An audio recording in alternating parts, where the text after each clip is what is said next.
All right, let's dive right into this explainer. If you've been watching the markets, keeping an eye on politics, or tracking international relations over the past few days, you've probably felt it, a massive case of whiplash. We are looking at a convergence of events that individually would be major headlines, but together they paint a picture of a global system undergoing profound, simultaneous transformations. We are not just looking at isolated incidents here. The sheer scale of the disruption is honestly staggering. We're watching foundational pillars, things like the labor market, central bank independence, global sanctions, and even local zoning codes, literally being rewritten in real time. So, what happens when all these tectonic plates shift simultaneously?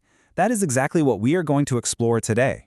To make sense of this sprawling news cycle, we're going to follow this roadmap. First, the AI and job shock. Second, clashes in the capital. Third, global shifts and sanctions. And finally, local impacts and anomalies.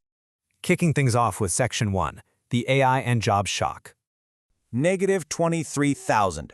That is the totally unexpected number of jobs the U.S. economy actually shed in July. Economists had been projecting a gain of 83,000 jobs, so this is a massive miss. It's renewing some serious questions about the fundamental strength of the economy, especially with inflation still running hot. We're seeing a highly unusual contraction that already has traders scaling back their expectations for a Federal Reserve interest rate hike. So we're living in this deeply mixed economic reality right now. Despite losing jobs overall, the unemployment rate actually dropped to 4.1%. How does that even happen? Well, because the labor force itself is shrinking. We've got a lower supply of younger, U.S.-born workers replacing retiring baby boomers, and tighter immigration policies have reduced the foreign-born workforce. Meanwhile, look at this sector divide. Construction is up by 22,000 jobs, heavily driven by the massive infrastructure build-out needed to support AI. But sectors that rely on immigrant labor, like leisure, hospitality, and retail, are shedding tens of thousands of jobs. The economy doesn't need to add as many jobs to keep unemployment low if there simply aren't enough workers to fill them.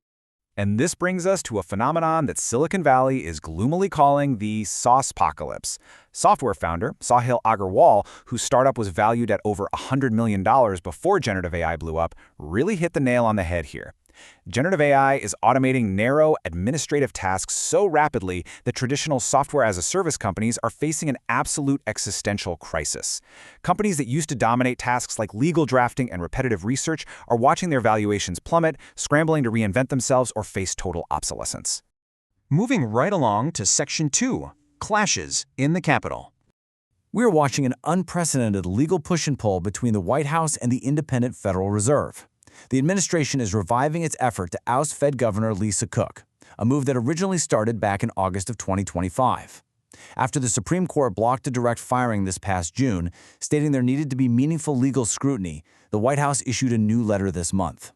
They're now using a criminal referral regarding an alleged 2021 mortgage application error to establish cause for her removal. Cook's lawyers are arguing this is just a pretext to install loyalists and control monetary policy. Regardless of where you stand, it's a historic stress test for the political independence of the central bank. Meanwhile, internal friction is seriously heating up over at the Department of Homeland Security. The president is reportedly getting more and more frustrated with his own appointee, DHS Chief Markwayne Mullin, over messaging and policy execution. There is a very stark internal contrast at play here. You've got Secretary Mullin making relatively moderate policy moves. He's temporarily halted some ICE vehicle stops, suggested paths for Haitians with temporary protected status to remain, and pointed out that immigration doesn't necessarily steal jobs across all industries. But on the flip side, the administration and its vocal allies are demanding strict adherence to a hardline mass deportation agenda. It really highlights the immense tightrope being walked internally at DHS, an agency that has historically seen very rapid turnover in leadership. And just outside the Oval Office, the physical footprint of the White House is hitting its own legal brick wall. There's a massive new construction project currently underway on the grounds. But a 2-1 federal appeals court ruling just stepped in and decided that the executive branch does not have the unilateral authority to demolish and rebuild parts of the People's House without explicit approval from Congress.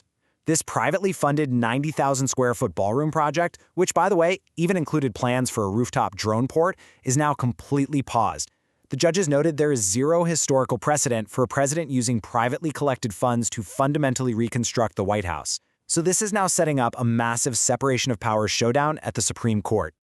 Let's pivot now to Section 3, Global Shifts and Sanctions.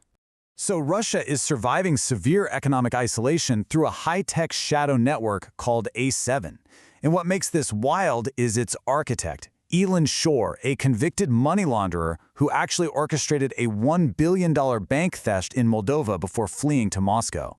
AI7 basically sits right at the intersection of geopolitics and cutting-edge tech. They aren't just moving cash in suitcases, they're leveraging cryptocurrency transfers, routing funds through a maze of complex shell companies, and even generating fake invoices using artificial intelligence.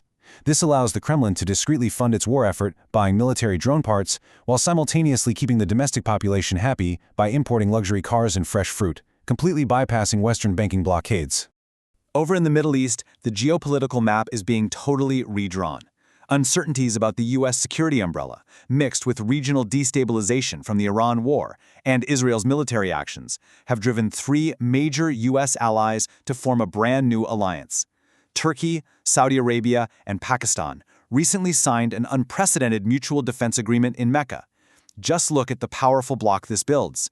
It formally unites a nuclear-armed nation in Pakistan, a massively wealthy oil producer in Saudi Arabia, and a NATO member with a huge defense industry in Turkey, complete with a strict collective defense clause.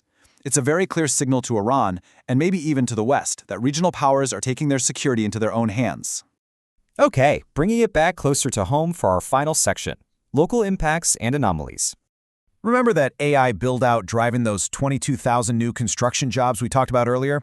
Well, here is the physical reality of that boom. This is a $2 billion Amazon data center landing smack in the middle of Gilroy, California, a town famously known as the garlic capital of the world. The shock from the residents is palpable. A lot of the people living in Gilroy only found out about this massive, nearly 500,000 square foot facility when the bulldozers literally rolled into town.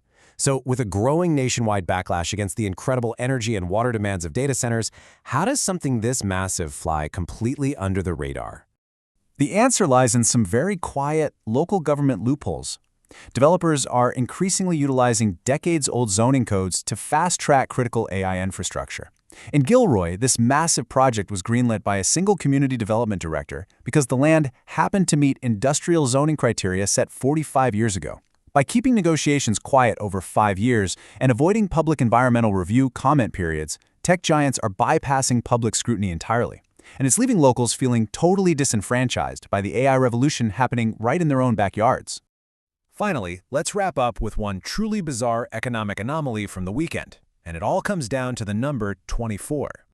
Yes, a single passenger somehow managed to open 24 bottles of wine on a domestic flight to Fresno.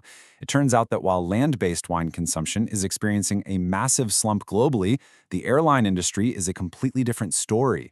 Vineyards that once turned their noses up at airline service are now aggressively pivoting to airlines. Why? Because captive, bored passengers in vacation mode at 30,000 feet will happily drink it all up. It's a perfect micro-example of how industries are being forced to find entirely new, unexpected channels to survive when their traditional markets dry up. We have covered some incredible ground today in this explainer, from the SaaS apocalypse wiping out traditional software jobs to shadow sanctions funded by crypto, all the way to secret multi-billion-dollar data centers popping up in farming towns. The rules of the game are quite literally changing every single day, which leaves us with one absolutely critical question to consider. With all these tectonic plates shifting at once, what will you do to adapt to the new rules of the status quo? Thanks for joining me today, and keep questioning the world around you.